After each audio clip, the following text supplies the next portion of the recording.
investigation. On page 2, at the end of the first paragraph, it reads, "To that end, lawyers participating in the investigation or litigation of this case shall inform all witnesses, investigators, consultants, staff members, or other members of the prosecution or defense teams about the prohibitions contained in this order." The state, we're seeking some clarification with respect to the phrase "all witnesses," Your Honor. There are a number of witnesses that have yet to be identified that will likely be used in the state's case. This occurred in front of 2,000 to 3,000 students at Utah Valley University. So we're in the process of identifying those witnesses. And so those individuals are presently unknown right now. So we're looking for a little clarification from the court. And I suppose we're not going to make any arguments today, but there may be some follow-up pleadings that we may need to file. Thank you. Ms. Nestor, did you want to be heard about that issue? No, Your Honor, we would defer to whatever the court wants to advise them on that matter. I mean, I think it's fairly obvious that we don't know who all the witnesses are in this case yet. I think it's just important that if anyone is identified, that they have information about this order. So I think other than that, we wouldn't weigh in on any other matter. Thank you. Well, thank you for that question. That's an important one. The court will rule that as the witnesses become known to each side, that information is conveyed to abide by this order. Obviously, there are potentially many witnesses, and so it's not the expectation that you would be able to do that up front, but as they become known, I would ask that you would inform them of this. Anything else, counsel? Nothing from the state, nothing else, Judge. Thank you. Ms. Nestor. Thank you, Your Honor. We recognize that we are here today for a waiver hearing. It is not our intent to waive a preliminary hearing in this matter. We are going to be seeking that one be set. However, based largely on what the state just referred to as far as the voluminous nature of the discovery materials, we do think it would be prudent to simply reset for another conference, another waiver hearing, a little bit down the road, where we have a better idea once we start seeing the discovery as it rolls in.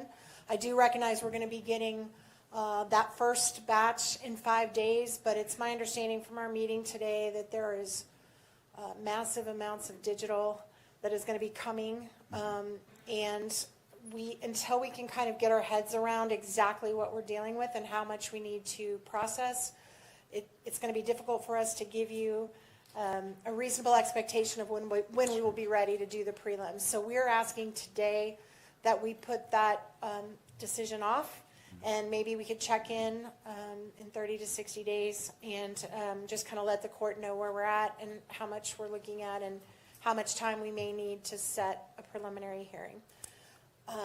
Also, as far as a detention hearing, we are not asking the court to address that issue at this time. Under the statute, the issue is going to come down to the question of whether there's substantial evidence, which right now we're just not in a position at all to be able to even argue to the court. So we are probably going to ask that the court delay that decision possibly until the time of the prelim. But if it's sooner, we will ask the court for a hearing. But at this time, we are not asking the court to make any decisions on that matter. Thank you, counsel. In regards to the next hearing date, how about October 30th at 10 a.m.?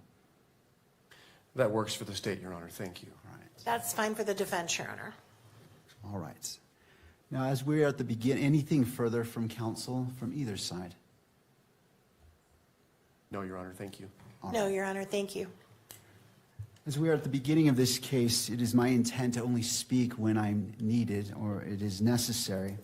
But today I do wish to provide guidance and expectations that you can have for this court and wish to enter an order as well. As this case moves forward, Mr. Robinson's constitutional rights will be protected at every stage. He sits before this court presumed innocent, and that presumption remains unless and until each element of every offense charged against him is proved beyond a reasonable doubt.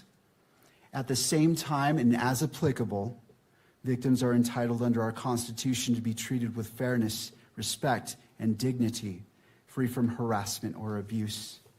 Justice demands that both of these principles, the rights of the accused and the rights of victims, be honored without compromise. I remain steadfast in my oath that I made 56 days ago to support and defend the constitutions of the United States and of Utah. I will carry out my duties with fidelity, transparency, and impartiality, treating every person who appears before me with the dignity and respect they are inherently due because they are human beings. Let me be clear. I will not put my finger on the scale of justice. These proceedings will be open to the public, conducted in accordance with the law, and handled with diligence and competence to ensure that justice is never compromised.